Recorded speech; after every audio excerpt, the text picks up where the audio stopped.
Қазір мемлекеттік қызметте үлкен өрлеу бар. Алматылық студенттердің көбі осындай пікірде.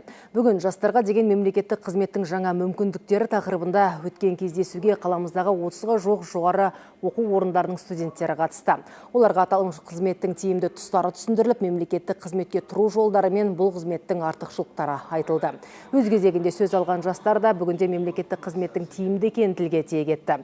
Айта кетейін, шараны мемлекеттік қызмет істері және сыбайлас жемқорлыққа қарсы іс-қимыл агенттігінің Алматы қаласы бойынша департаменті мен саналы ұрпақ жобалық кеңесі бірлесіп ұйымдастырыпты.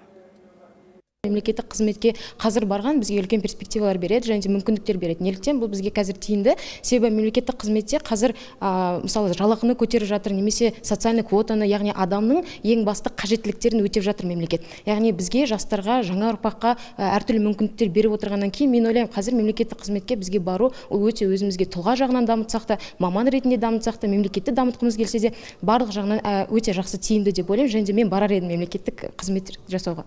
Мемлекеттік қызметке қазіргі таңда жастар егер жоғарғы білімі бар болған жағдайда кіруге мүмкіндіктер бар.